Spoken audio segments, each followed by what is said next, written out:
এক এক প্রকার স্পন্দনের এক একটি স্তর আছে। আমি এখন তোমাদের সাথে এক স্তরে বাস করছি, তাই তোমাদের সাথে কথা বলছি। কিন্তু আমি আমার স্পন্দনের গতি বৃদ্ধি করলে আমার স্তর পরিবর্তন হবে। তখন আমি তোমাদের দেখতে পাবো না, তোমাদের কথাবার্তাও শুনতে পাবো না। আমাদের মূল লক্ষ্য আত্মাকে দর্শন করা। তার উপায় মনকে উচ্চতম স্পন্দনে নিয়ে যাওয়া। এখন জানা দরকার, প্রাণায়াম বিজ্ঞানের যে অংশে প্রাণের স্থূল প্রকাশগুলিকে বাহ্য উপায় দ্বারা জয় করার চেষ্টা করা হয় তাকে পদার্থ বিজ্ঞান বলে। কুণ্ডলিনীকে জাগ্রত করাই হলো দিব্য জ্ঞান। আর ঠিক তখনই অদ্ভুত শক্তি লাভ হয়, অলৌকিক দৃশ্য দর্শন হতে থাকে। কুণ্ডলিনীকে জাগ্রত করার অনেকগুলি উপায় আছে। কারো হয় ভাগবত প্রেমে, কারো হয় সিদ্ধ মহাপুরুষদের কৃপায়, আবার কারো বা হয় সূক্ষ্ম জ্ঞান বিচার দ্বারা। বিশ্বে যা কিছু আছে তা সবই এই প্রাণ স্পন্দনের ফলে বিকাশ লাভ করেছে। স্পন্দনের সর্বোচ্চ ফল চিন্তা। এটি অপেক্ষা যদি বেশি কিছু থাকে তা ধারণ করার ক্ষমতা আমাদের নাই।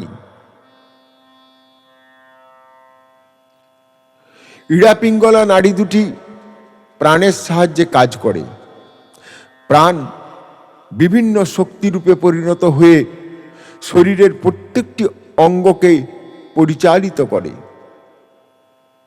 কাজ করতে করতে আমাদের ক্লান্তি আসার কারণ ওই কাজে আমাদের প্রাণ শক্তি কিছুটা খরচ হয়ে গেছে, তাই ক্লান্তি।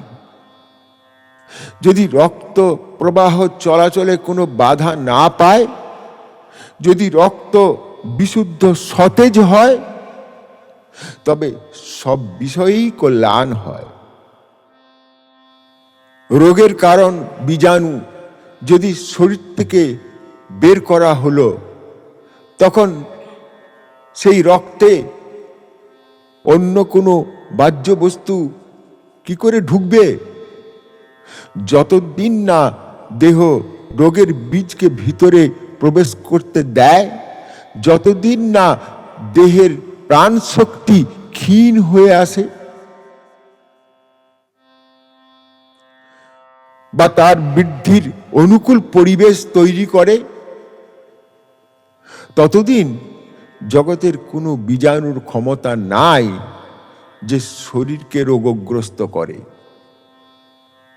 বাস্তবিক শরীরের মধ্য দিয়ে লক্ষ লক্ষ বীজাণু ক্রমাগত যাতায়াত করছে।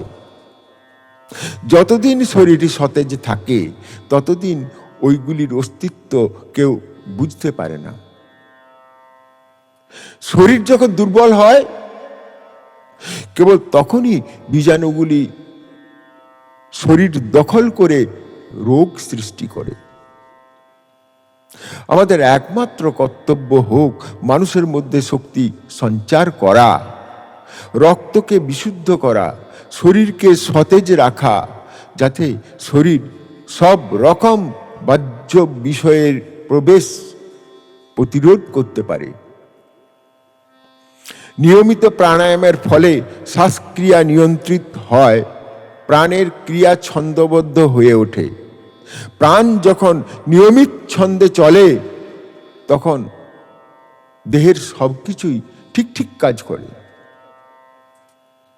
যোগের দ্বারা যখন নিজের শরীরের উপর আধিপত্য আসে, তখন শরীরের কোনো অংশ অসুস্থ হলে যোগী টের পান।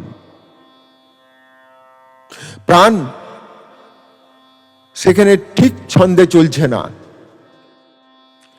এবং যতক্ষণ না সহজ ছন্দে ফিরে আসে ততক্ষণ তিনি প্রাণকে সেই দিকে সঞ্চালিত করেন। যেমন তুমি নিজের প্রাণকে নিয়ন্ত্রিত করতে পারো, তেমনি যথেষ্ট শক্তিমান হলে এখানে বসে বিশ্বের যে কোনো স্থানে অপর একজনের প্রাণকে নিয়ন্ত্রিত করতে পারবে। আধ্যাত্ম বিজ্ঞানের চর্চা করলে আমরা বুঝতে পারি জগৎ বস্তুত এক। আধ্যাত্ম জগৎ, জড় জগৎ, মনোজগৎ বা প্রাণ জগৎ এইরূপ কোনো ভেদ নাই। প্রাণায়ামের অভ্যাস হচ্ছে অতি চেতন মনের শিক্ষা। মানুষের মধ্যে যে কাম ক্রিয়া, কাম চিন্তা ইত্যাদি রূপে প্রকাশ পাচ্ছে, সেগুলিকে সংযত করতে পারলেই ওজো রূপে পরিণত হয়ে যায়। এই ওজো মস্তিষ্কে সঞ্চিত থাকে। যার মাথায় যে পরিমাণ ওজো ধাতু সঞ্চিত থাকে, সে সেই পরিমাণে বুদ্ধিমান ও আধ্যাত্মিক শক্তিতে শক্তিমান হয়।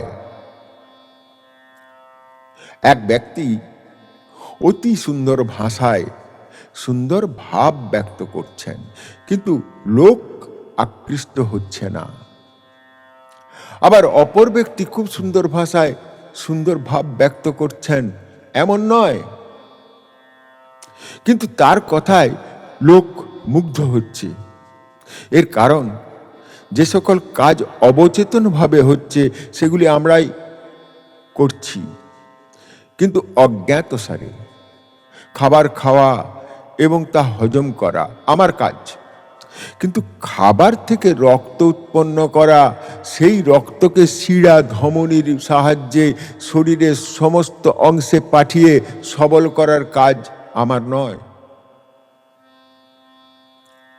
তবে কি আমার শরীরে অন্য কেউ ঢুকে এই কাজগুলো করছে? এ হতে পারে না। এগুলি আমিই করছি, কিন্তু অবচেতন ভাবে।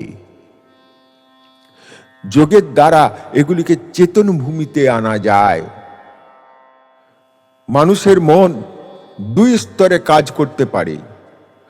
প্রথমটি সজ্ঞান ভূমি। এখানে কাজ করার সময় মনে হয় আমি করছি। দ্বিতীয়টি অজ্ঞান ভূমি। এখানে কাজের সময় আমি নাই। আমাদের মানস কার্যকলাপের যেখানে অহং ভাব থাকে না, সেটি অজ্ঞান ভূমির কাজ। আর যেখানে অহং ভাব থাকে, সেটি জ্ঞানপূর্বক কাজ। মানুষ উচ্চতম জীব। মানুষের মধ্যে জ্ঞানত কাজ করার ইচ্ছাই প্রবল, কিন্তু এখানেই শেষ নয়।